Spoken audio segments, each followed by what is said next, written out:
On Overdrive today, we bring you the BMW i4 road test, a quick ride in the Honda CB300F, and bring you a special treat from Britain. Hello and welcome to Overdrive. I am Soini. That BMW has always been known to put drivers' needs first, which is why we were very curious to find out whether the electric cars would also retain this aspect. Here's Tuhin with the first drive review of the BMW i4. Now, if you happen to be someone who likes cars and driving, then this rapid shift towards electrification looks quite bleak, right? But if there was one car maker who you could count on to keep delivering the thrills even in this one-dimensional age, it would have to be BMW, right? That job rests on the BMW i4 for now. It's the first fully electric BMW sedan after all. The numbers look good. This i4 eDrive 40 is rear-wheel drive, makes 340 PS and 430 Nm and can do its claimed 0 to 100 kmph time of 5.7 seconds even in pouring rain. Pretty much the time-tested BMW sports sedan formula then. Now on the road, we're happy to report that the situation is heartening. The i4 feels quite a bit like what it is exactly, a 4 Series that happens to be electric.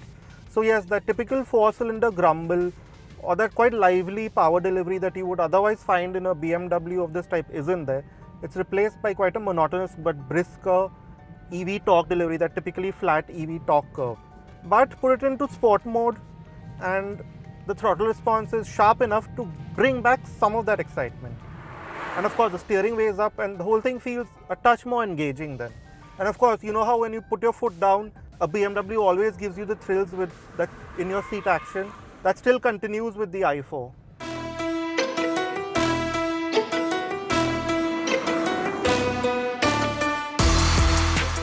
For more sedate driving, you have the Eco Pro and Comfort modes. The Comfort mode finds a nice middle ground. Performance is still sprightly and the steering light enough to not feel like a chore in traffic. Switching to Eco Pro is best kept for longer journeys, where you might need to conserve charge. The i4 feels a touch laboured here, but is still perfectly usable if you find yourself in heavy traffic or even on the highway. But we found it easiest to just leave the i4 in the braking mode in crowded conditions, especially since you don't get paddles to choose between the 3 levels of regen. In this B mode, the i4 can be driven with just one pedal, slowing down to a complete halt with just the electric motor. This harvests a significant amount of energy and makes life quite simple when you get used to it. That the experience is so close to what you might get from a 3 Series isn't surprising. The i4 uses a heavily revised iteration of the CLAR architecture you'd find in most combustion engine BMWs. But the structure has been enhanced to handle the added weight of the EV with new torsion struts, shear panels and a front subframe. Even the suspension setup is unique here.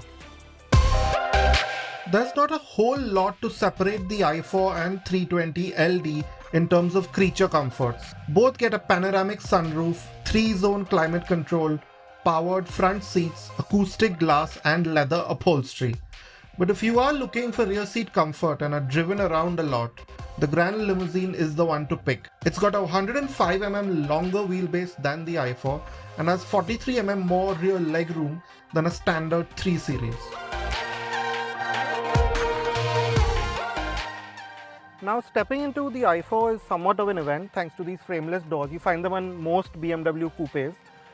But the real showstopper here is this new iDrive 8 system. It's this huge monolithic curved display, and while it is intimidating at first, you've got these vibrant graphics and these crisp colors. It's quite easy to get used to. It's got a phone-like layout with these many icons, and you also get physical redundancies here to sort of guide you through them. So while there are many sub-menus, they are quite easy to get used to.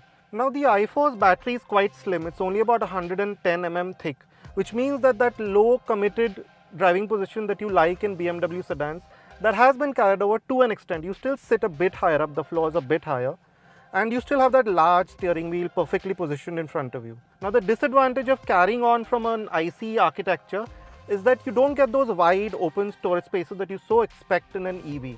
So you still have this wide center console, you still have regular sized door pockets, and the floor is still quite high. So space management isn't quite what you would expect in an EV.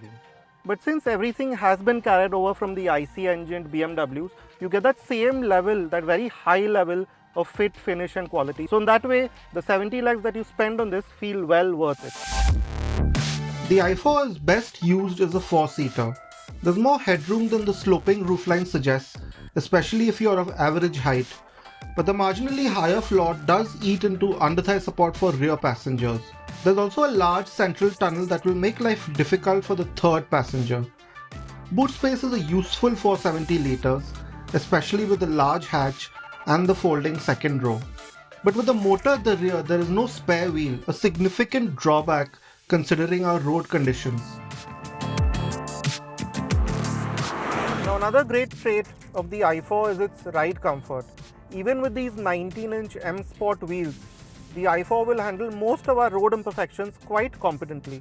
Of course, it's got that typically stiff EV suspension, so there is some pitching and bobbing, especially at low speeds. But that fades away as speeds build. And then the i4 just seems to glide over quite confidently pretty much everything that you can throw at it, as long as they're not too large speed breakers or potholes, because it only has 125 mm of ground clearance and of course not that much suspension travel. So you have to be careful over those.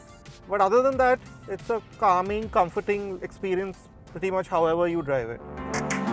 And then when you want to get feisty behind the wheel, the i4 still delivers.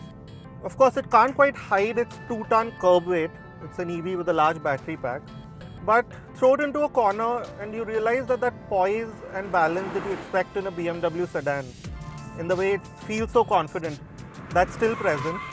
And there is some sensation to it as well, unlike many other EVs. So you'll find that the i4 will sort of twitch and squirm underneath you, but it will still stay true to its line. So that's quite exciting.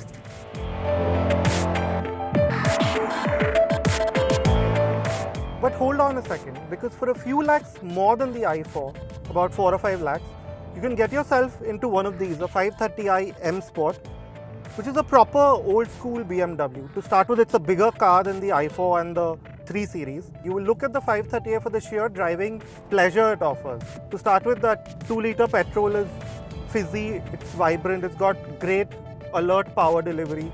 And then with the adaptive chassis that this has, the adaptive dampers, the car just stays poised and glides over the road, whether you're going across a set of bends or you're just on a nice highway cruise.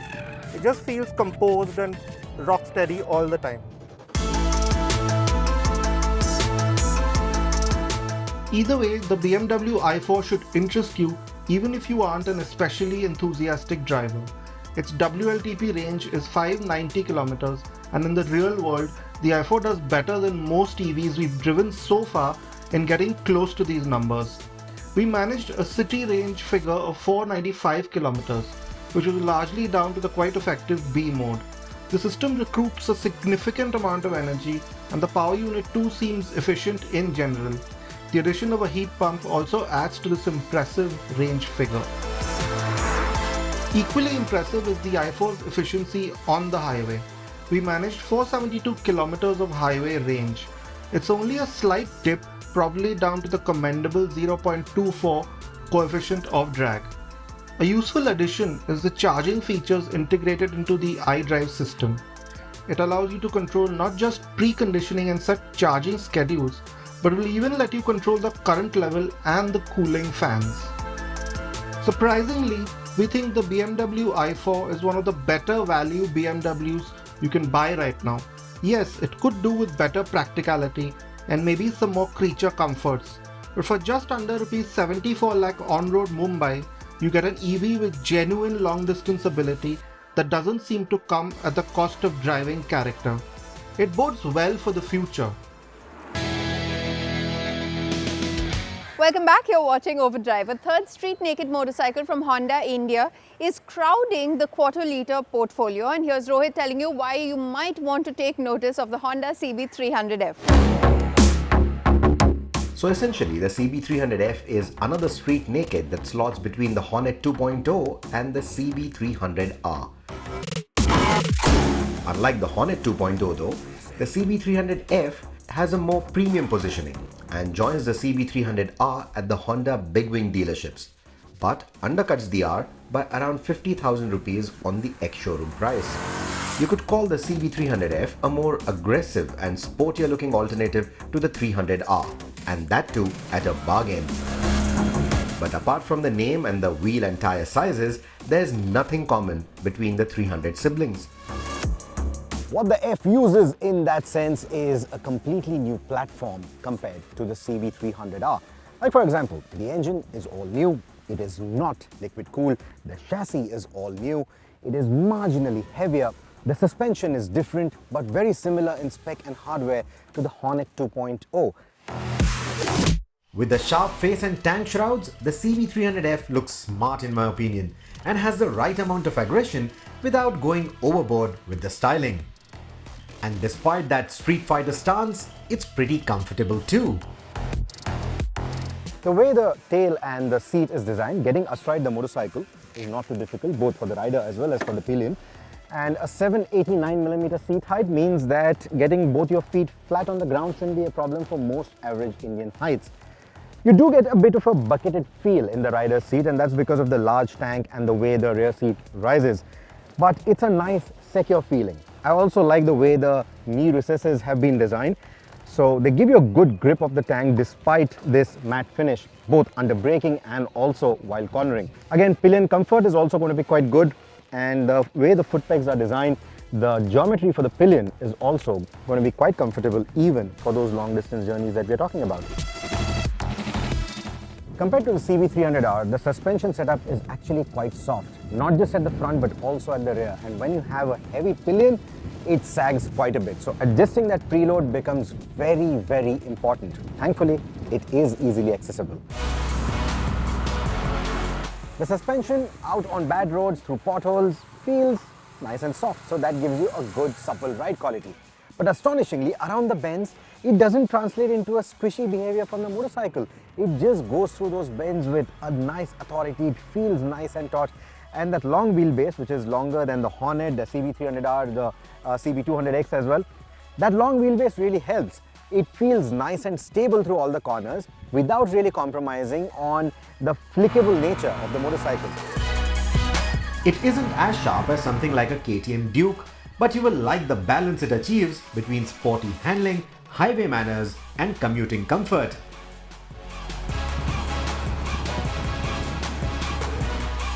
The engine is all new. It has a larger displacement than the CB300R and isn't a bored-out Hornet 2.0 engine. Unlike its sub-200cc counterpart, this one has 4 valves, which make it more efficient. Can the F fly? Well, the power output may not sound too convincing, but it is a fairly quick motorcycle. I love the crisp throttle response that it has to offer. I also love the refinement of the engine, especially for a single cylinder. More so if you compare it to the likes of the KTM Duke or the Bajaj Domina, this feels like a Honda. I also like the way it accelerates. I like the way it delivers torque. It feels much quicker, much stronger in the mid-range compared to most of the other Japanese 250s as well. Like the Honda CB350 Highness, the CB300F also features a traction control system, which is a good safety net to have in our conditions, even for a 20-odd PS motorcycle like this one.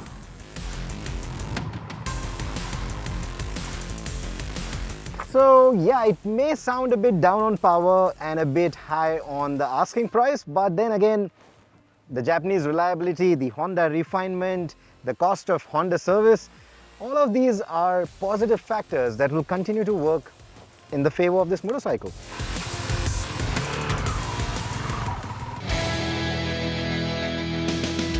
Welcome back, you're with us on Overdrive. If you're a Formula One fan, then chances are you have feasted your eyes on the Aston Martin F1 Vantage safety car more than once this season, and Rohit was really excited to get his hands behind the wheels of one of these Aston Martin cars earlier this month when he visited Britain. Here's that story. Since time immemorial, it is believed that spotting a magpie brings bad luck, but if you spot a pair, it usually means joy or luck.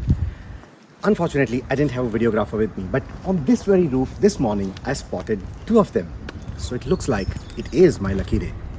I can't argue, because what I have with me here today is this.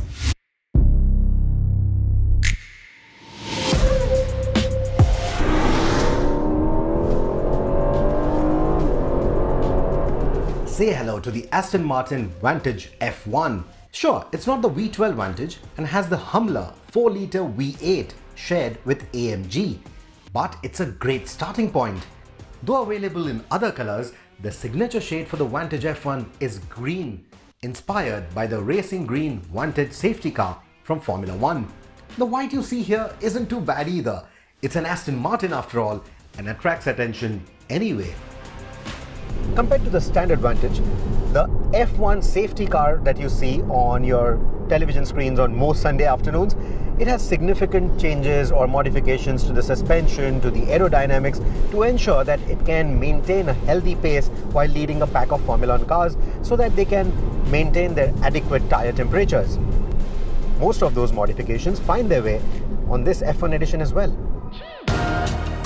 The spring rates, compression and the bushing on the upper control arms of the suspension have been made stiffer to further reduce any vertical movement and make the car tauter through the bends, irrespective of where they are, road or track. The Pirelli Pit Zero tires, which usually are bespoke on such cars, run a different compound than the standard Vantage for better grip and performance with the stiffened suspension components. That said, Aston Martin is known to build some of the finest GT cars. So the suspension, despite having stiff, taut, firm as its keywords for its modifications, it still feels unbelievably supple. And the car changes direction just as sharply as you expect of a track-derived machine, even if it's derived from a safety car. Aston Martin makes beautiful looking cars, timeless designs, but at least to me they have often appeared hefty compared to their peers. Irrespective of what a certain Mr. Bond advertises, to me it's always seemed like Aston Martins would handle somewhere in between the sharp and focused European sports cars and the chunky American straight line heroes. I would always feel that Aston Martins might be somewhere in between that when it comes to the handling and the agility. I stand corrected. At least this, the Vantage V8 F1, feels nice and agile. It feels light on its feet. In fact, it feels just as light and lean as its new design tends to suggest. It feels articulated on the front and rear axle, not stepping out of line even when you're pushing it hard. How does a 7-minute 30 lap time around the ring sound to you? Quick, I would say, and 15 seconds faster than the standard Vantage. With the new rear spoiler and the front splitter, it has 60 kilos of downforce up front and 150 kilos at the rear, up from a very road car like 40 kilo rear downforce on the standard Vantage. 150 kilos of downforce. I wonder what that feels like. Of course, I would ideally want to be on a racetrack to experience those kind of numbers. That would be the ideal setting for a car of this order. But within the limitations of the road, the Vantage feels like a beautiful mix between a GT car and a track tool without feeling too focused on the latter. So I think it's safe to say that this car can keep everyone from a certain Mr. Burnt Mylander to a Rohit Paradkar happy. About Mr. Bond, well, I'm not too sure. Unless Mr. Bond is going to feel content with creature comforts like a chilly air conditioning system, a wired Apple CarPlay and a jog dial from a Mercedes-Benz C-Class to control the infotainment. There are no touchscreens, battles, bullets or smoke machines in here. The car can go from 0 to 100 in under 4 seconds. But it's not just about these numbers, it's also about the oral drama with it. The V8 engine, we've sampled this in the AMGs in the past, but in this package with this kind of a beautiful bodywork and with Aston Martin's engineering touch to it, it just sounds so different. Of course, it sounds brilliant, it sounds beautiful even in the AMGs, but here the soundtrack is slightly different and it's really enjoyable. So simply put, despite the F1 badging and the racetrack pedigree, all this power that is channeled through calm yet precise mechanical components just makes this car such a joyous experience. Much like Aston Martin's own designs, right? They've proved over the years that power doesn't need to necessarily come in an aggressive, shouty package to be made enjoyable. It can be a rolling masterpiece and still be a joy to drive. With that, we've run out of time on this week's edition of Overdrive. But remember, you can stay in touch with the team through Facebook, Twitter, as well as YouTube. And you can follow our latest updates on Instagram. We'll see you next week. Until then, drive and ride safe.